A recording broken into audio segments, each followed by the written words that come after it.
Good morning, everybody. So I really want to talk about something important, anxiety. What is anxiety? So important. I know a lot of people are doing posts this week about mental health because it's Mental Health Awareness Week. Um, a lot of posts seem to be just going out for the sake of it to get some kind of brand identity. And I've been watching a lot of posts. Um, I've been doing this for like a couple of years now. I've been sharing all my, different stories, my abuse, and I know what severe trauma is. I've been through it. I've healed, but anxiety, I just because a lot of people seem to talk, and it's really good that men are coming forward and talking about their mental health, their worries, their concerns. And we are getting rid of the stigma because, LinkedIn's been great recently, but I think there is a danger that we just seem to be using anxiety willy-nilly everywhere. I'm going to read a definition from the NHS website.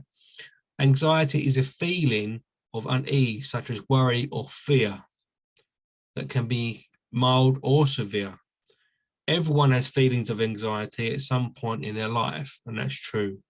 For example, you may feel worried and anxious about sitting an exam or having a medical test or a job interview. So in that concept, I mean, I'm not a medical professional, but I've had a lot of counselling, I've done a lot of research. We all have worries up here. And when we say, oh, I suffer from anxiety, it's the worry, you're concerned, you're human, and you're going to have that. And I think that if we don't frame things correctly as men or women, then that could cause more mental health issues for our own, because we're going to have anxiety. You're going to get up, you're going to be nervous, like the NHS website, for an exam. So it's good that people are coming forward and talking about things, but if we don't frame things correctly, then it could cause more damage. And I'm all for celebrating what you've been through, and I've done that evidently on all, in my social media.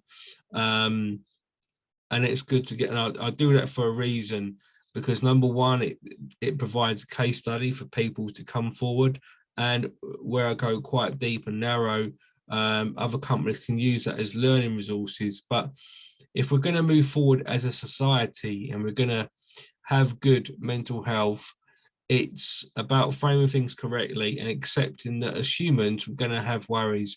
And even before COVID, everyone says that, and I do agree that the mental health pandemic is here. But as I stated before on one of my videos, you can't throw all this onto governments. You can't throw all this onto practitioners. You can't throw all mental health problems onto professionals. It's up to us ourselves to look after our mental state, do have a growth mindset, accept that we're going to go through difficulties in life. COVID-19, that's a big shock to us. Many lives have been lost. We need to be real with it, and we need to support each other always, even before COVID-19. That's humanity. So COVID-19, sadly, the lives have been lost. It's sad. But on a positive, it's reteaching us as humans to be more kind, have empathy, and, to not to stop anxiety, because you can't stop 8 billion people on the planet to not have worries. That you're gonna have worries. So accept that. Once you get into that ring, you accept, right, okay, I'm not going to be tickety boo every single day of the week. I accept that. And that's going to make you stronger. I've had epilepsy, I had epilepsy for 5 years. Over 199 calls went to the ambulance service for the ambulance to kind of rescue me. And I relied so much on the public in the end, because I was walking streets, I was going about my daily lives, and I would have a seizure. Now I'm healed through counselling, friends, faith, and lots of different strategies. And I do still have worries. If someone was to break into my home right now and put a knife to my throat, I'm probably going to have a seizure. But you can't go through life thinking that the worst things are going to happen. And I think sometimes, we can upplay anxiety too much, or I don't want to do that. Fear there's a great book by Ant Middleton about stepping into the fear bubble. And I know that he's had special forces training and I've had military training, but when it's the fear factor, flight or fight response, yes. But on the other side, it's accepting that sometimes we have to go through that fear zone to get to the other side. It's like doing an assault course, doing a test, an exam. I kid you not, when I remember doing my exam in school, I was really, really nervous when I was at school. I was very quiet, I was shy. And look at me now, I post more or less every day these videos online. I help people. That's who I am, even though I've gone through all the trauma that I have. I've gone through it more than most. But it's made me stronger, and that's important. The anxiety you go through on a daily basis, you can manage it. Long term, if it's severe, if you're coping, trying to cope or get through bereavement, that's different. You do need professional help. I would advise that, and you need to take it seriously. And we all need to take our own responsibility. So I hope this is a bit more serious and thoughtful post. I don't just post things mental health because it's that awareness week or that awareness week. I do it all the time, 365 days a year to help people. And that's the difference. And when I do that and you find it's liberating, it's so good to see companies, and I've recognized some really good companies this week. I've tagged lots of companies and people that are speaking, but I think there's too much people just going on the bandwagon and saying, right, let's get raise our brand awareness. We're going to put something up there for Mental Health Awareness Week.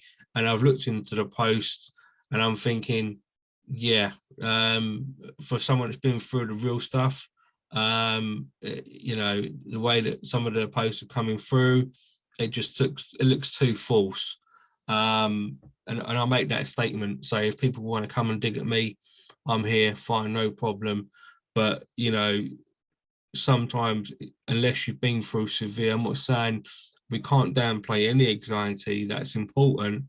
But I think that companies and business leaders have a responsibility to make sure that they're not just posting stuff because that's awareness week and it's good, but let's be true, because anxiety, we all have worries, and I don't want to get things lost and confuse people. And that's it. So I'll try and end on a positive and smile. I know I've got these quite sad dark pictures in my background, but it's really important that we do have an open society, yes, and we do encourage people to come and talk about stuff, and we do like putting good, content out there to help people. But at the same time, if we're framing things incorrectly, it could cause a mismessage. But I said I'm getting on a positive. I thank all the good people that are coming forward. And some posts I've seen this week have been really, really good. Especially men opening up about stuff. That's really positive. That will help a lot of people. And yeah, keep on that side, keep it professional. Because of that, not going into negative again, but we've got to keep it real. Anxiety is real. We're human. We're going to have problems, and it's okay not to be okay. That's fine. And I think even when we start talking about stigma, it's not stigma, right? It's we're all open. We can talk about stuff. Yeah, let's just be real with it. Talk simple language. Stop using stigma this, stigma that. I've seen it everywhere on LinkedIn, and it's like, come on, like we're human. We're allowed to have problems and worries. Let's just talk about stuff. It's simple. When you break things down and you simplify it, that's when you start making lasting social change. So thanks everybody. I just sometimes I see a lot of stuff repeated and I think to myself, what are we doing? But anyway, I think it's Wednesday, yeah. Sun is shining again outside in my hometown, my town of New Haven where I live now. Have a good day. Stay blessed, be strong, be positive. If you haven't signed up for the Tony Robbins course, you can find it on my post somewhere. I'm on day 2 tonight. First day was all right, not too bad. January was better, I'll be honest. Anybody that wants to sort of like get real, have a bit of Tony Robbins medicine, as I call it. It is a good course. It's in depth. But anyway, take care, and I'll see you soon.